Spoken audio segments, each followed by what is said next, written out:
high fuel prices, small, compact cars have been a hot commodity, especially in Canada. But in the United States, the world's largest car market, midsize is king. And in 2013, this is a segment that is just loaded with new talent. And the latest comes from General Motors. It's a nameplate that's been around for a long time, and it's the Chevy Malibu. On this edition of Test Drive, we take a look at a car that is new in all but name. This is the Chevrolet Malibu, a family sedan GM have very high hopes for. It was the young Graham Fletcher with a brand new Malibu way back in 1997. Fast forward 12 years, and the Malibu is new once again, and so is the competition. The Malibu's been around since 1964. That was the first generation Malibu. This is the 8th generation Malibu. The midsize segment is the second largest car segment in Canada, so obviously it's very important, for us to have a great product in that segment. The Malibu for me, I've always had a love-hate relationship with it. When I first came to North America, I can remember the 60s and 70s, two-door Malibu Coupes. They were beautiful. Then all of a sudden, it just all went wrong. We had those square kind of lunch boxes. Well, this is completely redesigned. The car's a little wider. The interior is all new. 3 great new powertrains. There's nothing carryover in this product at all. It is the brand new Chevrolet Malibu. It's a new era. It's got the European look to it. It drives like a cross-European American car. And I think it's the right direction. People like European cars. This is not necessarily a European car. It's got a bit of American flair to it. And I think it's going to appeal to people. I really do. The 3 engines available are the brand new 2.5 liter.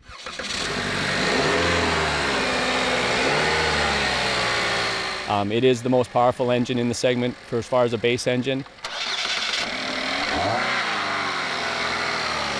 We also have the Eco for those that are really concerned with fuel economy and want the best fuel economy they can get. And for those that want an up-level and powerful midsize sedan, we'll offer the 2.0 liter turbo engine. Characteristic of Chevrolets, it has the distinct Chevy dual-port grille. On top of that, you've got a much more athletic stance. The car has more shoulders. It seems to have more substance, I think. General Motors has done a great job on the interior of this new Malibu. Plenty of room in the back seats. However, when I'm driving, looking at the steering wheel and the instrument cluster, it reminds me of another Chevy. Well, it wasn't until I had a look at the taillights that I realized what car that was. Chevy Camaro.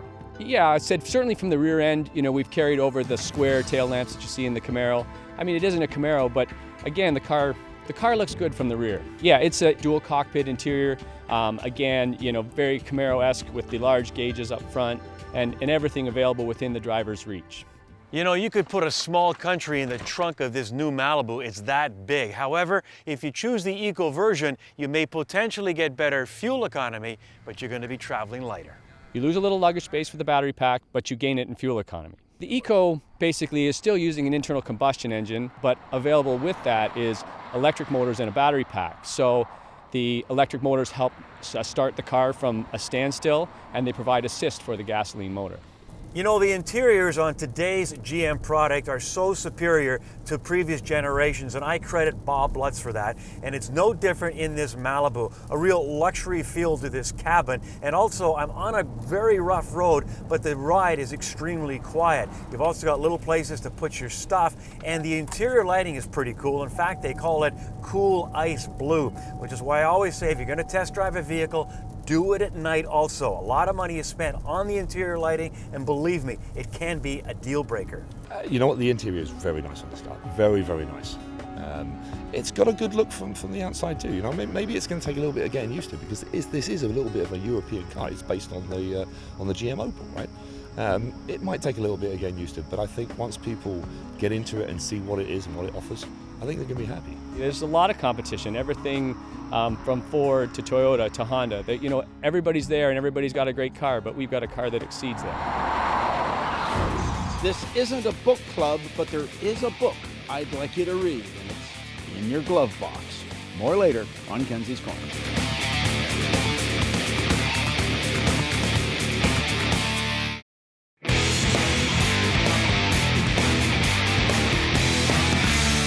Unless you've been living under a rock, you know exactly what the BMW M5 is all about. On this edition of Test Drive, the latest version of that Bavarian road rocket. The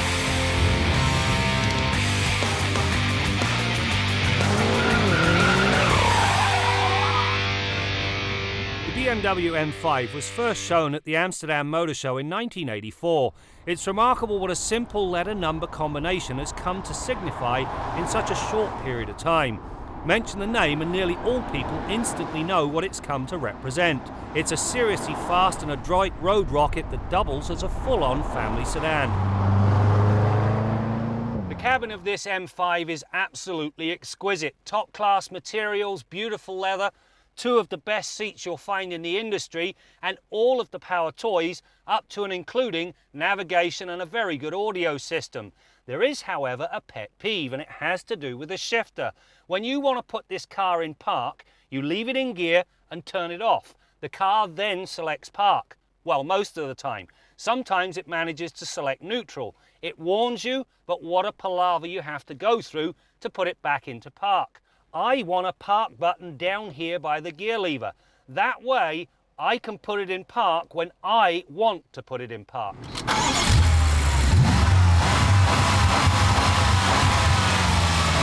The latest M5 is powered by a hellacious 4.4-litre twin-turbo V8. To say it produces enough power is an understatement. With the intercooled turbos blowing their not-so-little vanes out, it produces 560 horsepower. Now that is a big number. The torque, however, is what really grabs the driver's attention. All 500 pound-feet at just 1500 RPM. This means that from basically idle to redline, this engine is ready to give the riders a mighty boot in the pants whenever the throttle is prodded with purpose. It also equates to a very fast rest to 100k run of 4.3 seconds and a blindingly fast 80 to 120 km/h passing move of 3 seconds flat.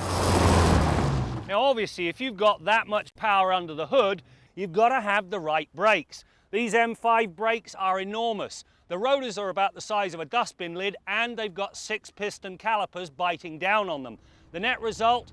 This thing will pull about 1 G in braking force if you jump all over the brake pedal. Now that is prodigious. The better news is that the whole system is basically fade-free because of its size. That means if you do use this car to capability and you need the brakes, they're going to work. Perhaps the single biggest improvement is found in the transmission. Gone is that wonky single-clutch automated manual in favour of a delightfully smooth twin-clutch design that snicks up and down the gears with silky precision. No herky-jerky operation. Thank goodness. This time around the performance is superb and the shifts are as blindingly quick as they are smooth. This M5 has got multiple personalities and the driver can set it up exactly as he likes. Now to begin with, if I'm driving around town, I have everything in comfort. The engine, the transmission are in lazy mode, the steering and suspension is easy, and the stability control system's on. Now, if I decide to ramp things up, you go into iDrive and you can set up this M button. That means that I've now got sport suspension, sport steering, a more aggressive transmission, and I've got the M view in the head-up display. But then, when you want to go to a track, quite simply flip it over, select the M2 button. That then engages the MDM or M dynamic mode. This thing allows the back end to step out before the nanny corrects things. As I say, 3 very different personalities. The first is comfortable, the second is fast, the third, well, let's just say it's hyper. Regardless of the setup chosen, the M5 delivers astounding road manners. It's comfortable and accommodating in the comfort mode, yet there's little body roll and the steering has a pleasantly tight feel to it.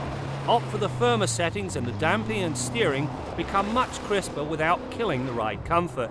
It comes together such that keeping the M5 on the driver's intended line is remarkably easy in spite of the cornering forces it generates when it's pushed to the limit. It is a large sedan that weighs 1,990 kilograms, yet the driver would never know from the feedback and precision of the drive. The M5 has always been one of my favourite cars, and purely and simply because you get 2 very different cars in one delightful package.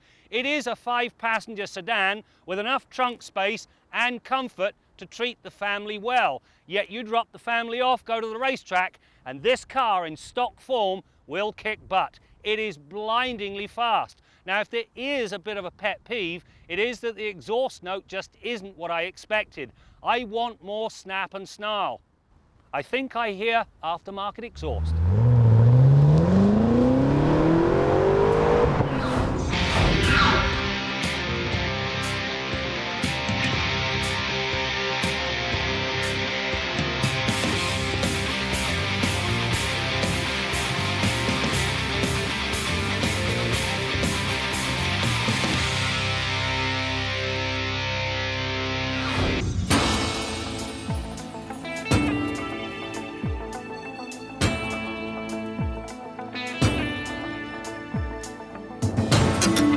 Heart of the compact car segment in Canada is really the sedan, but the two-door represents about 6% of the volume, and right now there's really only one key competitor in there, the Honda Civic, and we think it's time they had some company.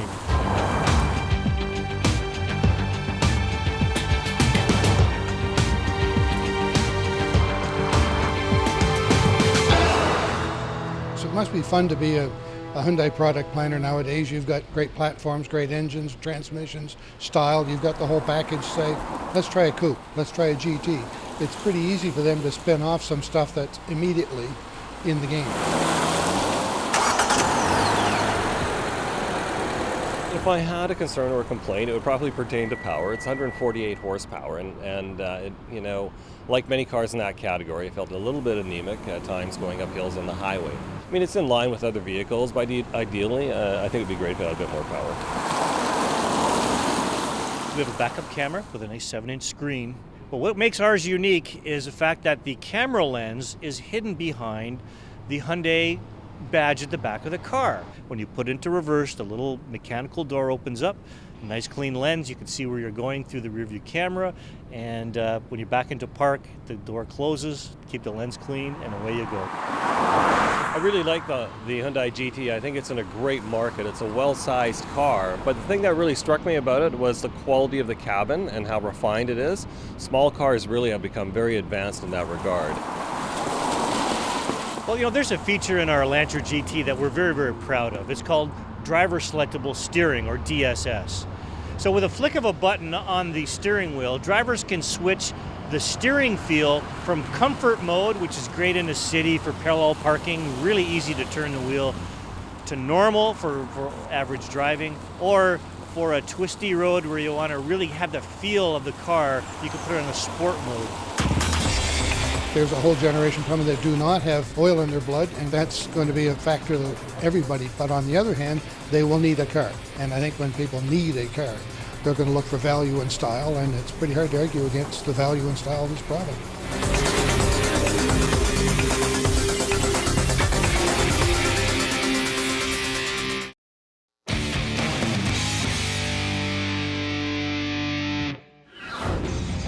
It was 2006 when the Chevrolet HHR debuted, but the party did not last very long as production ceased 5 years later.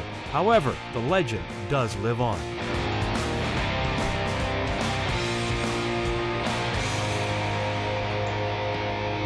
Well, this is our third annual. We call it Cruising Niagara. We've actually changed the name of the show to the HHR Nationals. As you can see today, we got a great turnout. This is, I think, our largest turnout yet. The HHR actually stands for High Heritage Roof. The car, if you look at it, is fashioned after the 49 Suburban. 5-year run, unfortunately, was one of the cars that kind of really helped GM, as far as I'm concerned, really pull things out of the recession. The sales on it were terrific. It's terrific on gas. You go forever on a tank of fuel. They came with anywhere from a 2-liter to a 2.4. The turbo model is a 2-liter. Go like staying. Thank you. Come on up and have a look. For a younger customer, for a new buyer, and the younger age groups, it's an all-new vehicle. This architecture hasn't been on the road for ages, and it evokes that emotion, and so it's something totally new. There's nothing on it on the road right now that looks like it. Well, that is, you know, the old rivalry. It's PT Cruiser versus Chevy HHR. PT, they came along, and yeah, they outsold. I mean, there's, I don't know, 1 million of them out there. A lot of people said GM ripped off Chrysler when they came out with this one. Your thoughts on that whole controversy in both vehicles? Not really, just the same designer. Brian Nesbitt left Chrysler, went to GM. I like the PT because we got a convertible. HHR never did, but HHR got the panel truck, so they're ahead of us in that regard. And GM put a bit more attention into the vehicle for some time. Chrysler kind of let it die. It became an orphan vehicle. Far too soon. Are you surprised that both vehicles are not in production anymore? I am very surprised, especially, well, both of them. They should have persevered. You see all kinds of similar body styles now from other makers, so what's up with GM and Chrysler? It just doesn't make sense to me. I'm very disappointed in them. From GM point of view, is this a failure or a success story? See, that's a real 50-50 shot. Amongst most of the members of my club, they'll say it's a big success. As far as we're concerned, the car was a terrific little vehicle. Yeah, absolutely. This is as close to apples and apples as you can get. And with the amount of weights that we're towing, and tomorrow we're going to be putting 2 tons of payload in there in the way of shingles. We want to see how each one performs back to back, and with 5 judges cycling through the trucks, we're going to get some really good impressions. The Motoring Tip of the Week is brought to you by Walmart. For everyday low prices on Pennzoil, conventional, and synthetic oils. Our Motoring Tip of the Week concerns your spare tire. Now, that old saying, out of sight, out of mind, really applies to your spare tire. 2 very different scenarios depending on your vehicle. If you've got a light-duty passenger car, in most cases the spare tire is inside under the parcel shelf or in the trunk. It's inside the vehicle, it's warm, it's dry, and it's usually in good shape when you get to it. The only thing you have to worry about, of course, is tire pressure. And if it's a passenger car, you've probably got a skinny Space Saver tire that requires roughly double the inflation pressure of the 4 tires on your vehicle. So make sure that you inspect that. Now, if you've got an SUV, a pickup truck, a full-size van, a minivan, many of these vehicles have an underslung spare tire that's underneath the vehicle somewhere, usually at the back. On a minivan, it could be in the middle, but it's underneath the vehicle somewhere, so it's subject to a lot of road splash, corrosion, road salt, grit, all kinds of things that can foul it up, corrode it, and cause you lots of problems. On this 10-year-old SUV, you can see how corroded the rim is, so corrosion's a big issue. There's a lot of grit and dirt and debris in here. That's got to be cleaned out before we mount it. And in order to get this shoe at the end of the cable to disengage with the rim, we're going to have to tap it out with a hammer. Now also, this tire happens to be positioned in the vehicle valve stem up. So even to do a routine tire pressure check, we have to drop the spare down. And yes, this one is way underinflated. But no matter what your vehicle is and whether you have roadside assistance or not, even if you've got the luxury of CAA or a roadside assistance package, you'll still have to have a serviceable spare tire when the tow truck guy gets there to help you out. Make sure that yours is in good shape. Do a dry run on a warm, dry day in the summertime to make sure you understand you have all the components required. That's your motoring tip of the week. It's been said that young people, better known as the Y generation, are not into cars, but would rather spend time with the newest electronic gadget. Well, if that's true, how do you explain this? This is Cayuga Racetrack in Southern Ontario, and this is the site of the Canadian Sport Compact Series, now in its 10th season. The secret of success? Easy. Young people, cars, something for everyone. CSCS started 10 years ago as a sport compact drag racing series. Since then, we've grown to include a car show, a time attack competition, and a drifting competition. On a good day, such as our season opener last year, we had just under 6,000 people.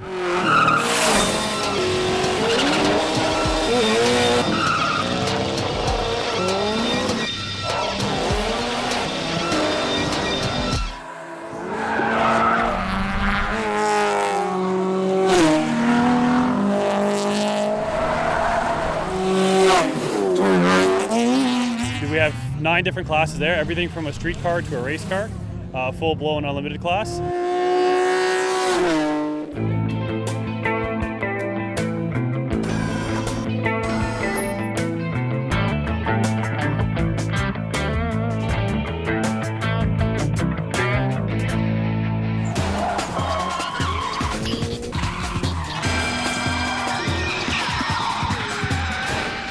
The drifting competition generally isn't open to beginners just because it's a little bit harder to get your feet wet in there.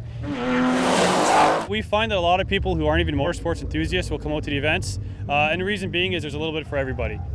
You have the 4 elements of racing. You got a bunch of vendors here as well. It keeps you busy for the entire day. Closed captioning for Motoring 2013 is brought to you by Greener, fuel efficient, global. This is Chevrolet Now, driving our world forward.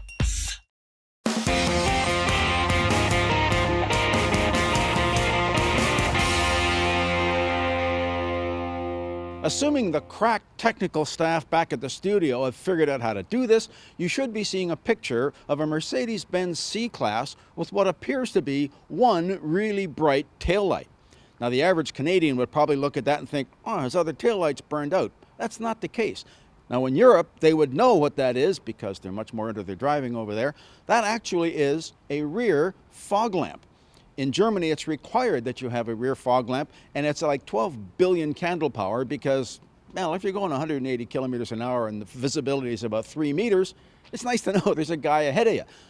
This particular owner, I can almost guarantee, doesn't even know his car has a rear fog lamp. He probably accidentally switched that thing on when he bought the car, and he's never even walked behind his car to know that it's there. Maybe people have passed him and pointed to him, and he's wondered, what the heck are they getting on about? Again, they probably think his other one's burned out. Not true. So I'm going to ask all you people who are lucky enough to have Mercedes-Benz or BMW or maybe even Porsche or Audi, get into your owner's manual. Take a look. See if you have a rear fog lamp, and if you do, please do the rest of us a favor. Learn how to turn it off. I'm Jim Kinsey. The bottom line on the new Malibu, General Motors got it right. I really like the interior, first class and a very quiet ride and a very smooth 6-speed automatic transmission. And while the new 2.5-liter engine has plenty of get up and go on the highway, remember, you still got the turbo. All I can say is if you're in the market for a mid-sized vehicle, the pickings just got a whole lot better. Before we go, make sure you check us out at motoringtv.com and join us on Facebook. Get in on the conversation for the total motoring experience. That's it for now. We'll see you next time as we continue to bring you more stories about cars and the people who drive them. This car has performed exceedingly well in North America, specifically in Canada. Last year we were the market leader again in the large luxury sport utility segment. And I think that's a testament to the vehicle's overall capability in every aspect.